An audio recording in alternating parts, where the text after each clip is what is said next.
बिहार के 40 लोकसभा सीट में एक ऐसी भी सीट है जहां की लड़ाई अक्सर राजपूत बनाम राजपूत के बीच होती है और उस सीट को दूसरा चित्तौड़गढ़ भी कहा जाता है।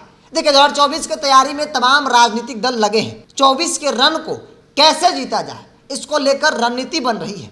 विपक्ष की बड़ी बैठक पटना में होने वाली है और हम आपको अलग अलग वीडियो में एक एक सीट का समीकरण बताने में लगे हैं। आज बात उस सीट की जहां लड़ाई राजपूत बनाम राजपूत की होती है।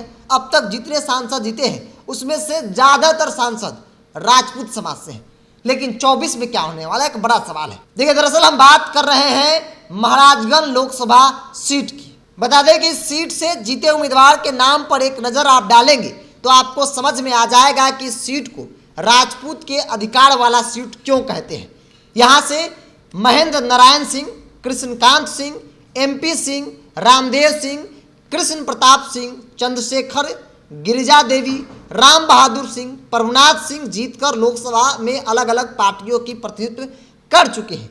ये वही लोकसभा सीट है जिसमें 1989 में देश के पूर्व प्रधानमंत्री चंद्रशेखर चुनाव लड़े थे और वो यहाँ से रिकॉर्ड मतों से जीतकर संसद भवन पहुंचे थे।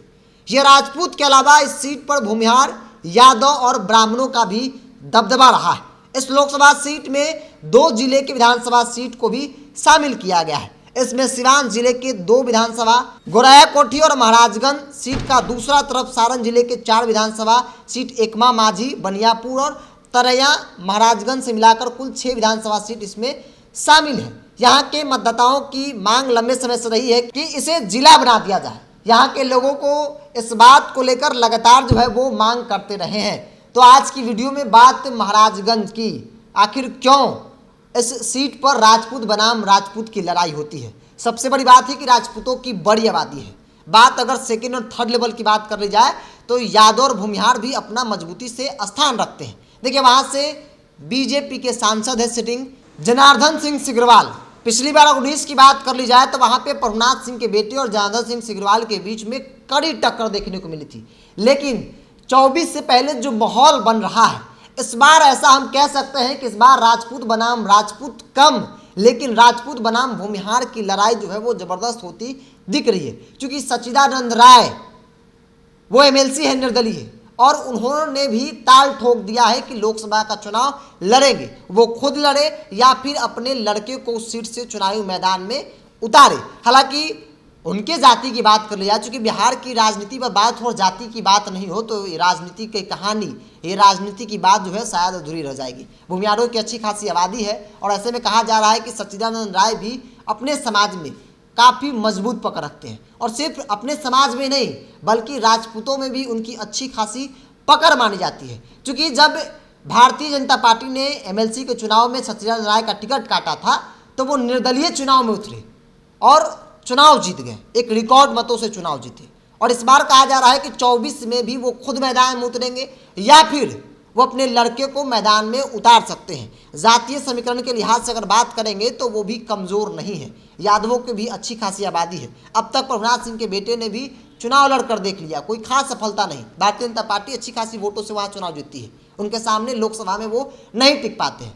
राजनीति में कुछ भी संभव हो सकता है और चर्चा यह भी है कि अगर, चूँकि प्रशांत किशोर लगातार वो पूरे बिहार का भ्रमण कर रहे हैं और प्रशांत किशोर की जो जनसुराज है उससे सच्चिदानंद राय जुड़ चुके हैं। सच्चिदानंद राय का कहना है कि अगर फैसला होगा चुनाव लड़ने का तो हम पीछे भी नहीं हटेंगे। तो एक चर्चा मजबूती से यह भी है कि जनार्दन सिंह सिग्रीवाल तो हैं ही, लेकिन सच्चिदानंद राय भी मजबूती से तैयारी कर रहे हैं। पार्टी कौन सी होगी यह थोड़ा कन्फ्यूजन है, क्योंकि इस वक्त सच्चिदानंद राय जनसुराज के साथ है, प्रशांत किशोर के साथ है और प्रशांत किशोर के साथ रहते हुए इस बार उन्होंने एक MLC भी जितवाया है। तो ऐसे में चर्चा है कि सच्चिदानंद राय भी महाराजगंज की सीट से चुनाव लड़ सकते हैं। तो इसलिए पिछली बार या उससे पहले या फिर इतिहास की बात करेंगे तो राजपूत बनाम राजपूत की लड़ाई होती थी, लेकिन इस बार ऐसा कहा जा रहा है कि राजपूत बनाम भूमिहार के बीच जबरदस्त जो है वो टक्कर देखने को मिल सकती है। बहरहाल इसको इतना ही। अगर आप मेरे वीडियो को यूट्यूब पर देख रहे हैं तो यूट्यूब चैनल को सब्सक्राइब कर ले, फेसबुक पर देख रहे हैं तो फेसबुक पेज को लाइक कर ले ताकि हर छोटी बड़ी अपडेट आप तक पहुँचाते रहे।